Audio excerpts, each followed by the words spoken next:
monstro com garras e uma língua salivante pendurada no teto logo atrás dela. Com rapidez, ela abriu a porta do quarto de Min-hye e viu seu rosto carrancudo, como se estivesse sentindo dor. Correu até ele, agarrou sua mão imediatamente e tentou tirá-lo da cama, mas algo chamou sua atenção. Ao olhar para a janela, viu seu reflexo junto a uma enorme barata posicionada atrás dela. Congelou no lugar enquanto o monstro a segurava, começando a lamber seu rosto e demonstrando seu apetite. Porém, a mão que ela segurava se moveu inesperadamente e desferiu um soco no monstro atrás dela. Seus olhos se arregalaram de surpresa. O soco foi tão poderoso que parecia uma onda de choque.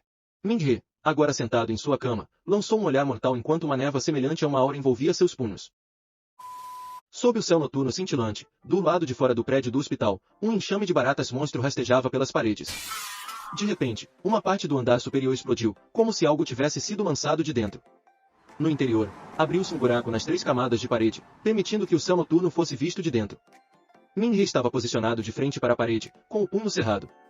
À sua frente, a enfermeira loira ajoelhava-se, cobrindo a cabeça com as mãos como se sua vida dependesse disso. Atrás dela, estava o monstro barata, com a metade superior do corpo faltando. A parte restante do monstro desabou no chão com um baque alto. Min-hye dirigiu-se à enfermeira loira, cujo nome era Senhorita Song, e assegurou-lhe que o monstro estava morto. Estendeu a mão para ajudá-la a se levantar e agradeceu-lhe por cuidar dele durante todo aquele tempo. Em troca, Senhorita Song também expressou gratidão a Min-hye por salvar sua vida e perguntou quando ele havia acordado. Min-hye não respondeu, mudando de assunto ao perguntar se estava no hospital Nanshin e por que havia tantos monstros lá. A enfermeira Song respondeu que tinham sido informados pelos superiores de que um líquido contaminado havia se infiltrado nos esgotos da cidade, infectando os insetos parasitas e causando mutação. Min-hye indagou sobre os outros funcionários e os residentes locais. A senhorita Song respondeu que provavelmente haviam sido realocados para um local seguro, mas que ela estava com medo, pois Min-hye estava inconsciente. Ela não conseguiu terminar a frase, pois a imagem vívida de Min-hye sendo devorado por um monstro passou por sua mente. Min-hye sorriu ao dizer à senhorita Song que ela não o abandonou. A enfermeira simplesmente respondeu que estava apenas fazendo seu trabalho e começou a questionar como Min-hye havia conseguido matar o mutante com apenas um soco quando ele era apenas um estudante. Min-hye pensou consigo mesmo que havia praticado suas habilidades de luta por um ano, mas preferiu não responder à pergunta de senhorita Song. Em vez disso, ele mudou o assunto novamente, dizendo que precisavam sair dali e se juntar aos outros em um lugar seguro. O barulho da luta anterior atraiu mais monstros, e agora o corredor estava cheio deles. Min-hye entrou no corredor através do buraco que havia criado na parede e pediu à senhorita Song que esperasse dentro da sala. Assim que ele saiu, os monstros saltaram imediatamente para atacá-lo. Min-hye assumiu uma postura de luta e eliminou todas as baratas que estavam próximas com um único soco rápido. As baratas no final do corredor ficaram surpresas com o que viram e imobilizaram-se. Min-hye correu em direção a elas e desferiu socos perfurantes em seus corpos. Conforme Min-hye acertou a última barata, ele ouviu o grito da senhorita Song. Virou-se rapidamente e viu que uma barata escapara de seus ataques e rastejava pelo teto, prestes a atacar a senhorita Song.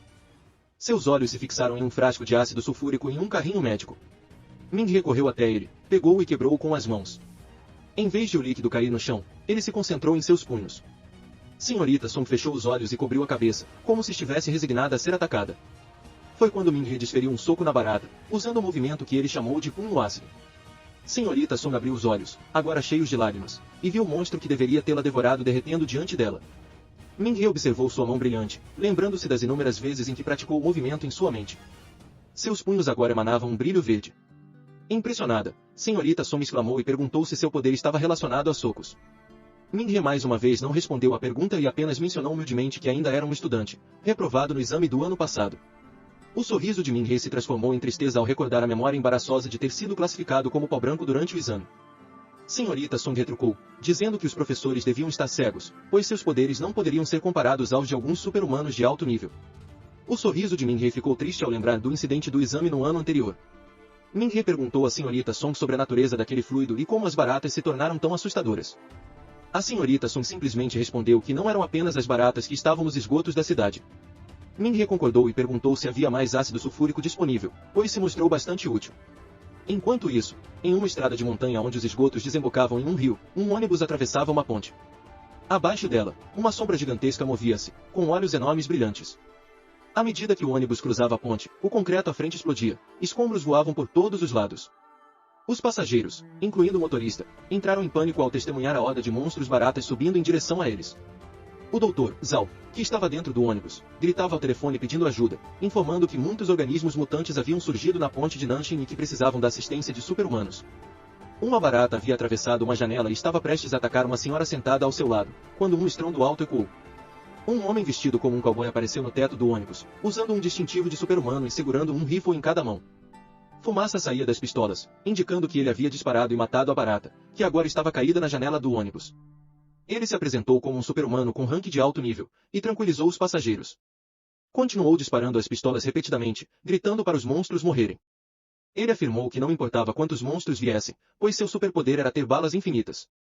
Uma barata conseguiu escapar dos disparos e estava prestes a morder o pé do homem, mas ele saltou e girou no ar, continuando a disparar suas pistolas. Aterrissou no ônibus numa pose impressionante, com um joelho dobrado. Porém, sua expressão mudou de repente e seus olhos se arregalaram ao sentir uma enorme sombra pairando sobre ele. Ao olhar para cima, deparou-se com um monstro rato gigante, com olhos enormes e brilhantes, garras erguidas e prontas para atacar. O monstro rosnou, lançando saliva pelo ar, e desferiu um golpe poderoso no ônibus, criando um grande buraco em seu teto. Os rostos dos passageiros contorceram-se de terror ao verem através do buraco que o monstro rato estava mastigando o corpo do super-humano, que perdeu seu distintivo, que caiu dentro do ônibus. Os passageiros gritaram por ajuda em uníssono. Em uma floresta próxima ao prédio do hospital, Senhorita Song e Min-hye estavam agachados atrás de uma árvore. Senhorita Song perguntou a Min-hye se algum dos monstros estava os seguindo, e ele respondeu que, por enquanto, nenhum parecia estar. Ao se prepararem para sair, algo chamou a atenção de Senhorita Song, um ônibus em chamas na beira de uma ponte quebrada. Ela estava dizendo a Min-hye que provavelmente era o último ônibus a sair do hospital, e todos deviam estar em perigo quando um rádio portátil começou a zumbir próximo e chamou a atenção de Min. Ele prestou atenção.